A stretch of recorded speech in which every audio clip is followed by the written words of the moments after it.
Our youth. Thank you so much, Kayla, Chris, and you guys that went to the One House worship.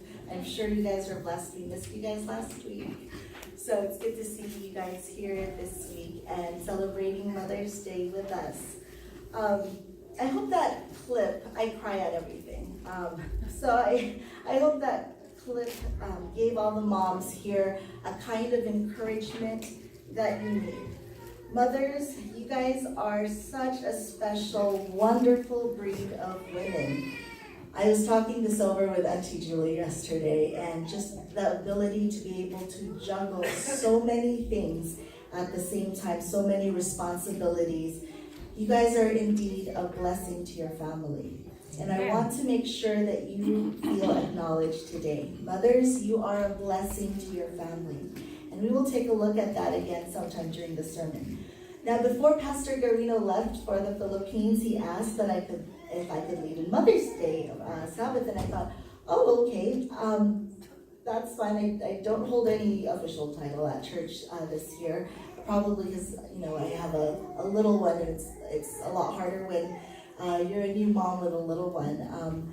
But I was very blessed that he wanted to give me the Sabbath. Now, I feel like I'm not a brand new mom, but a new-ish mom, because I've had two stepsons for about 10 years now.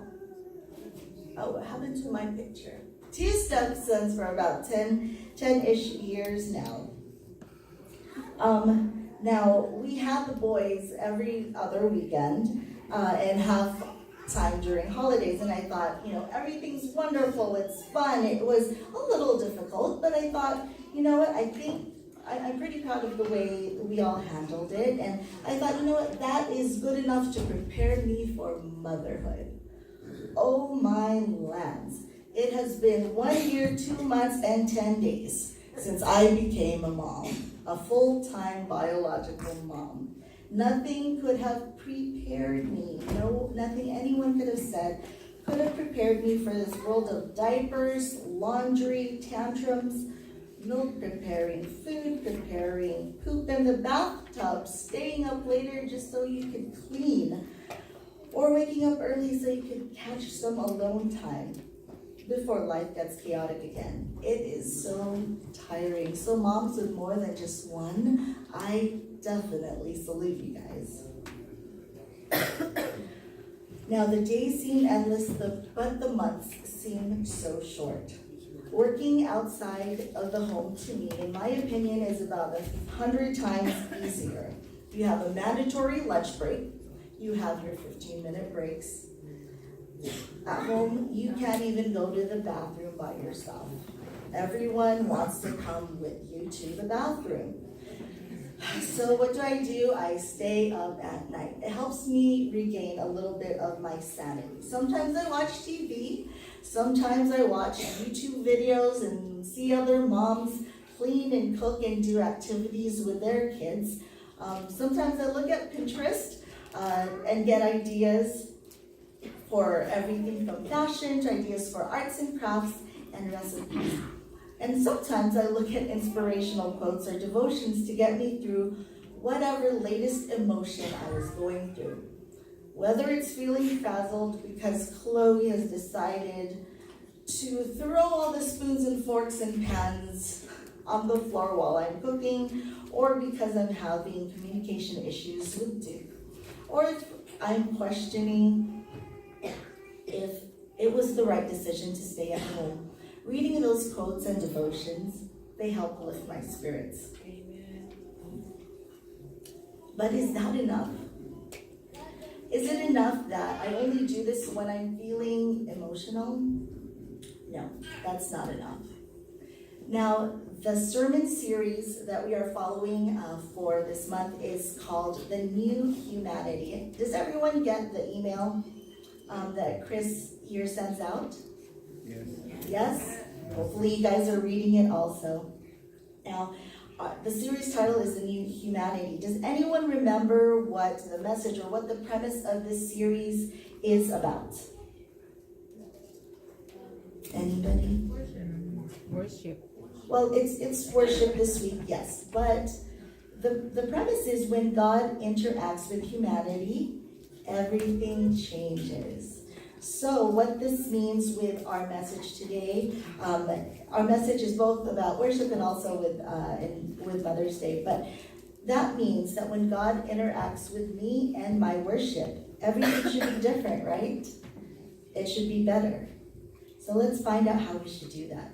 Now, worship is defined as an act of religious devotion that honors God. Now, you can decide to worship by praying, by reading the Bible, by keeping the Sabbath holy.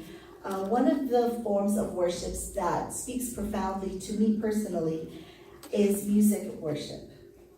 But even this type of worship can turn really routine if we are not careful. Now, how many of you guys worship and you sing the same 2 songs like always because they're short? Anybody? Thank you, Lord.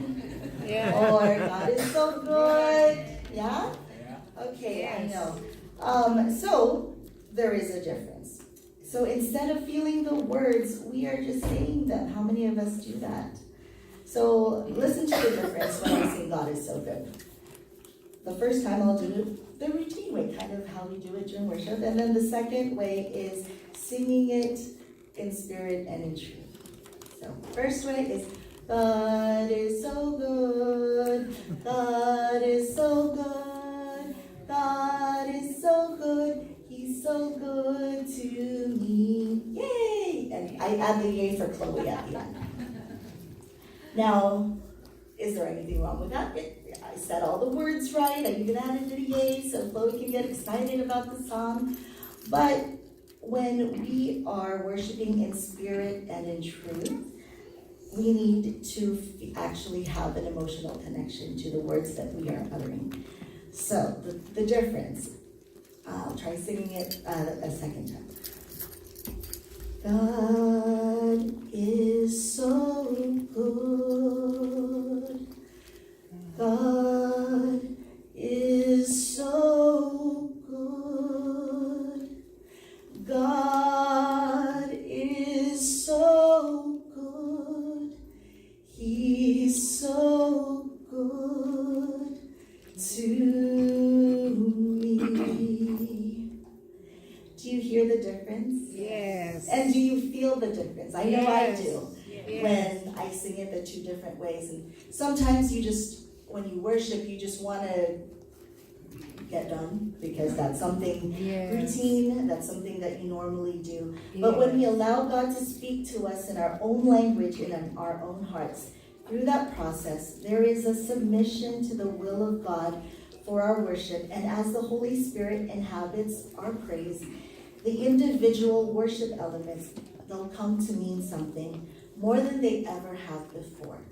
So I want to challenge us as a church family to look at the way we worship and to worship differently. It shouldn't be a task that we're just doing to do a check mark that, okay, we're done with worship this evening, that's good, and give yourself a pat on the back. I encourage you to read the Daily Walk, which is the email devotional that this sermon series is based on. Make sure you guys are checking your emails. And since it is Mother's Day Sabbath, I wanted to incorporate both the topics of worship and mothers as a blessing together. But it was a little bit difficult to try to join the 2. And when I thought about it, I thought, well, mothers, whether it was my mom growing up or my Auntie Julie, I've been blessed by both. Because why? Both moms are worshipful. Both moms are prayerful moms. Now, growing up, we worshiped at 6:30 in the morning. Weekdays, weekends, holidays. It didn't matter if you stayed up because there was a wedding the night before. 6:30, rain or shine, gotta worship. Now, no exceptions. And then we also had evening worships after dinner. Morning worships consisted of a song or 2, a passage from Ellen G. White's Adventist Home, or Messages to Young People, and the devotional, whichever the pastor gifted us that year. Then there was a closing song and prayer, and all of this approximately lasted 25 to 30 minutes. And as a teenager, let me tell you, that kind of just killed me. Especially waking up so early in the morning. Complaining to my parents, that wouldn't work. Why? Because they thought 6:30 was late. They said they had to worship on the farm at 4 or 4:30 in the morning growing up. So 6:30, I should not complain. I can't win with them, right? Sometimes I would still try to catch a few minutes of sleep by just angling my head just right and my arms just right so my mom can't see my eyes. But then she would always catch me and try to ask me a question to see if I was listening, like, what was that last sentence that I just read? And now as a new mom, with all the busyness and chaos, I am in awe of my mom's faithfulness and dedication to worship. Irregardless of how tired they might have been, they saw the value in daily, meaningful worship. That has probably been one of the biggest blessings in my life. Now, currently, Duke and I try to worship with Chloe before she goes to bed, using the kindergarten lesson. Now, our lesson this week, I put the kindergarten lesson on top. It was about King Nebuchadnezzar's dream. And then the adult lesson was the royal love song, which you guys just discussed. Now, the kindergarten lesson, it's good. The Bible verse is good. The message is helpful. But is reading the kindergarten lesson enough for Duke and I? No. We are just helping kickstart Chloe's worship journey, but at the same time, we've been neglecting ours.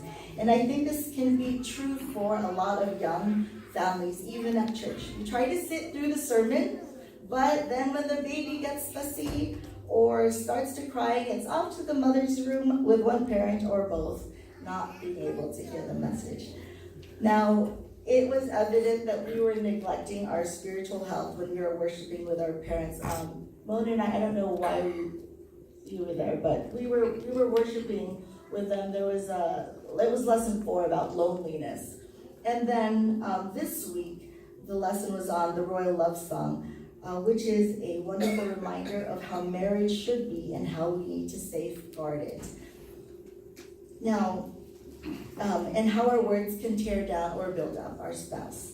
Worship, true worship, will strengthen and protect our families. Now, if I had read this lesson earlier last month, it would have prevented probably a week's worth of arguments with Duke.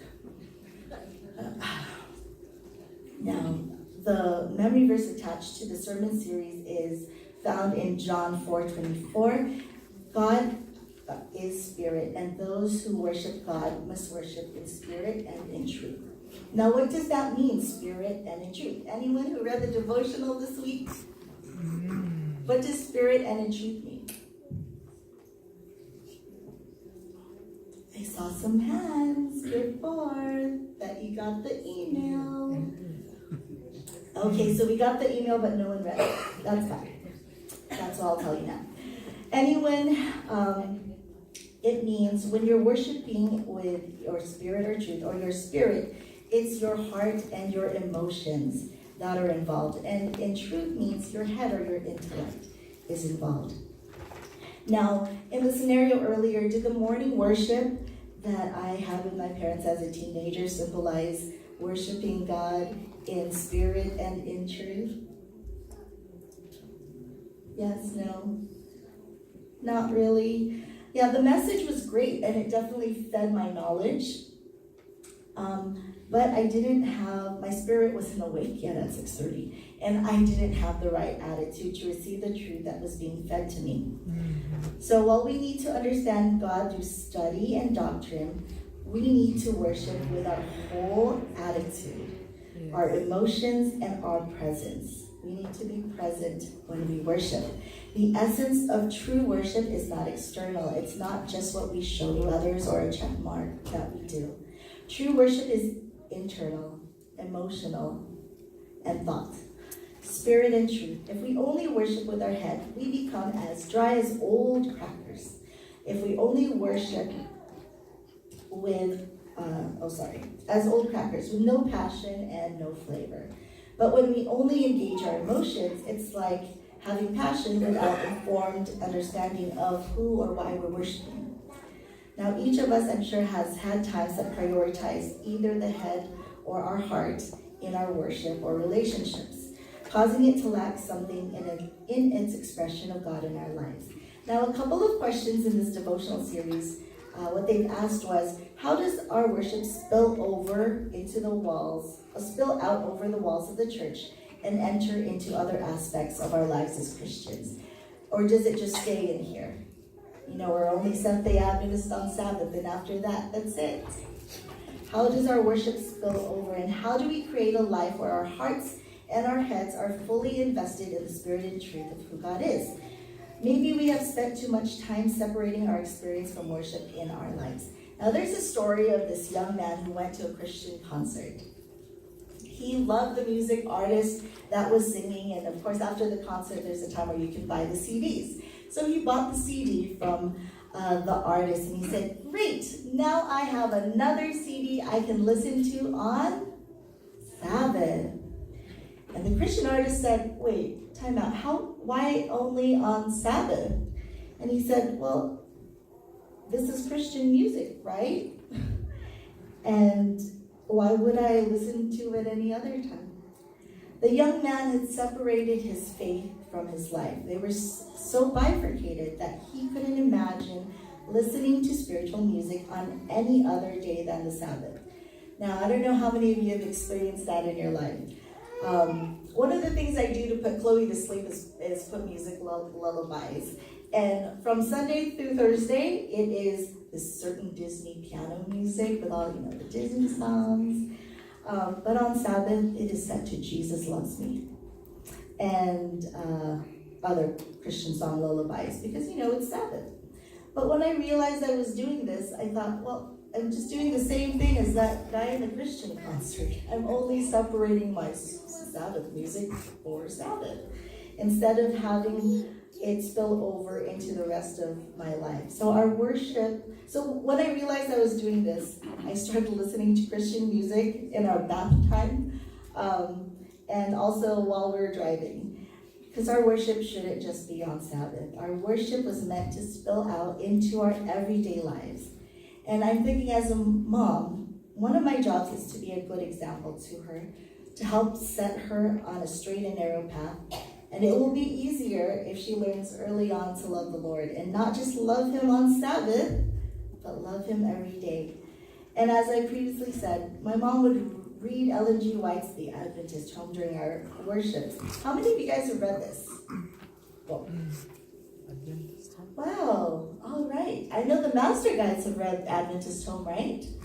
So you guys should be familiar with it. Now, when I was kind of preparing for this, I thought, all right, let's take a look at what Adventist Home had to say. Now, they had, because I wanted to compare fathers and mothers. So fathers are supposed to be the house band, which literally means the band of the house.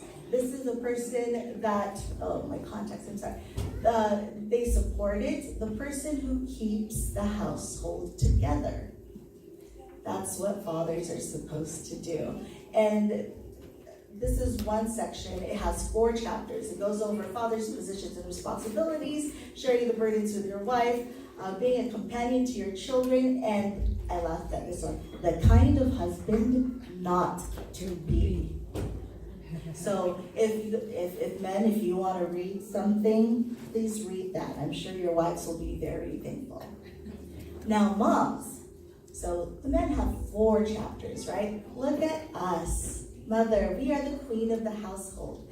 But look how many chapters are addressed to us in Adventist Home. There are 10 chapters. It goes from our positions and responsibility, our influence, our misconception of our work, our imperfect patterns of motherhood, our health and personal appearance, prenatal influences, care of little children. Our first duty is to train our children. It even talked about stepmothers. I should have read this. Christ's encouragement to mothers. So, of course, we can't go through the whole thing because we'll be here for forever, but I just wanted to pick a couple of things that I thought would be helpful, and I thought that was interesting. So one of the things was, mother is the queen of the home, and the children are her subjects. She She is to rule the household wisely in the dignity of her motherhood. Her influence in the home is to be paramount. Her word, law. If she is a Christian under God's control, she will command the respect of her children. The children are taught to regard their mother not as a slave whose work it is to wait on them, but as a queen who is to guide and direct them, teaching them line upon line, precept upon precept. And I thought, wow, I like that. We are not just supposed to be doing everything for our kids. And I know sometimes in the Filipino culture, at least the way Duke explains it to me, is that sometimes moms do everything for their kids because they want to show that's the way they love them, is by spoiling them a little bit. But according to Adventist home, that's not what we're supposed to do. One of the other things that I found to be interesting, and that I can't read from here, is about our mother's health and personal appearance. I thought this was really interesting, and I'm going to step over here because I didn't write this. I didn't write this down here. Oh.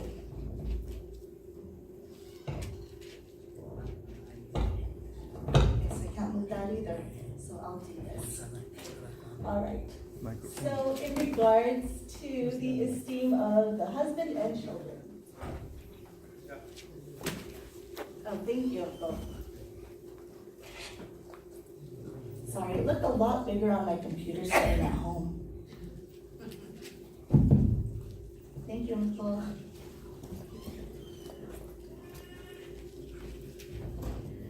So I'm sure, all of us when we're at home, we don't look like this, right? We look a different way. Maybe we wear sweats. Maybe we haven't brushed our teeth and it's 10, 11 o'clock already. Maybe we didn't even comb our hair. I know I'm guilty. Oh no.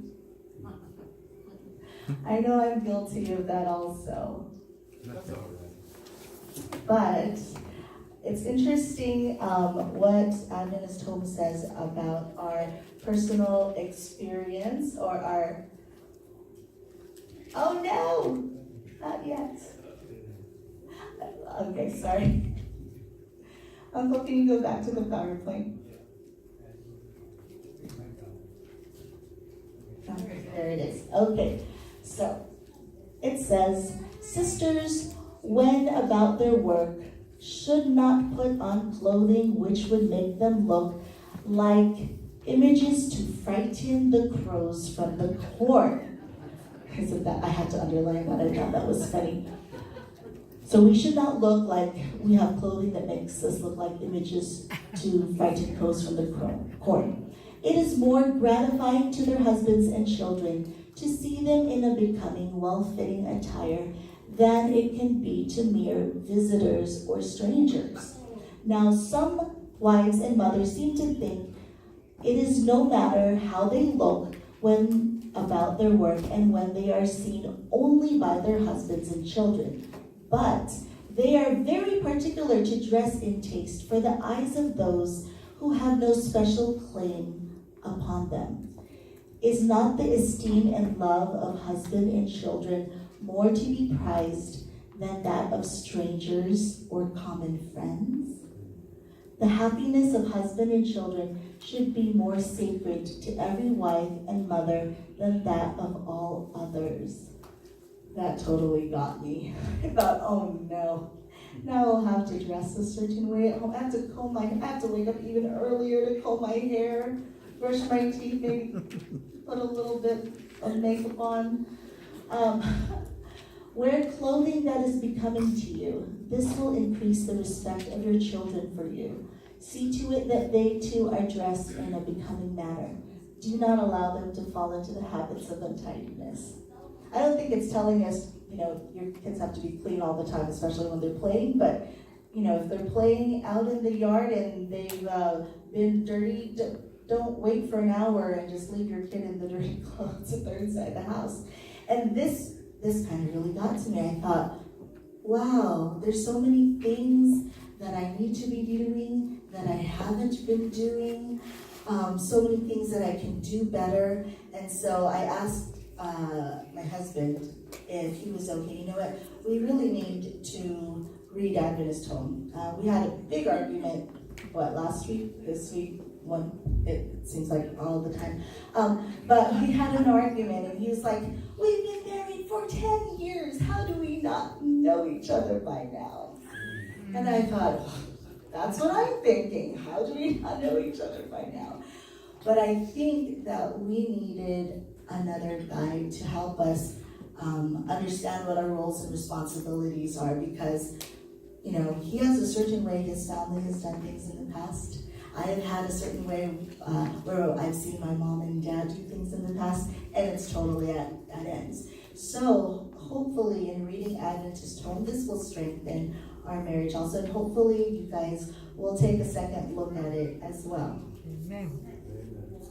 Now, again, the responsibilities of mother is so great that in reading the duties of the Adventist mother, it just took my breath away, and I felt so many emotions. Overwhelmed, embarrassed, shocked, just so many emotions. My generation of young women, the message that we got from our moms was, or at least with my mom, and I think some of, I know Mona and I were talking about this, is to make sure you concentrate on school so we can get a good job, make money, and so we're never dependent on a man.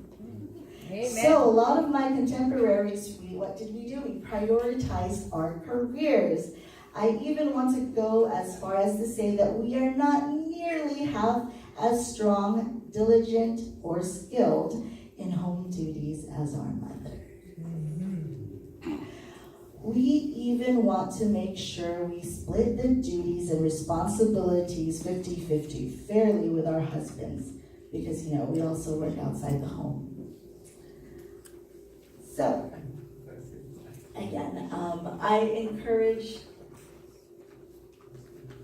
all mothers, especially young women, to read Adventist Home, chapters 38 to 37. You can find it online, and it was fairly eye-opening to me. Now, the verse that I chose for the scripture reading was different from the one that the writer chose. Since it's Mother's Day, I chose Proverbs 31:28, which says, "Her children arise up and call her blessed, her husband also, and he praises her." I don't, we can't go over Proverbs 31, but all of us know that Proverbs 31 is the verses of the virtuous woman or the noble woman, or the excellent woman, depending on what Bible version you read, King James, NIV, or the Good News Translation. Now, the verse again says, "Her children rise up and call her blessed. Her children stand in her presence to show respect. They call her blessed or bless her name." The Hebrew word asar includes the connotation of straight going or onward, advancing forward, and enjoying the blessedness of straightforward and progressive life. And the section where it says, "Her husband also praises her." Sometimes some people, when they look at you from a distance, you look really good. You know, there's the resume person, right? But sometimes you can be really unattractive once people can get closer. Beauty of such people is only skin deep. Although this woman that they're talking about in Proverbs 31, she receives honor and praise from those who are closest to her, her children and her husband. Her beauty and goodness are authentic, and they go to the core of her being. Sounds good, right, moms? Imagine our kids calling us blessed and our husbands praising us. Well, today we get to experience a little bit. I wanted to remind our Hollydale moms that they are loved and they are such a blessing to us as a church family, but even a bigger blessing to their families. As moms, we need to remember our awesome responsibility and our primary duty to our families and to train our children. We need to make sure that we are daily worshiping in spirit and in truth to ensure future generations of faithful followers of Christ. So we have a special Hollydale Mother's Day compilation clip that I'd like to share with you, and after that, I'd like to invite the kids, and if your kids aren't here, the dads, go ahead and get a rose and give it to your mom once the clip is over. And then after the service is over, I'd like all the moms to come up front and we'll take one big group picture.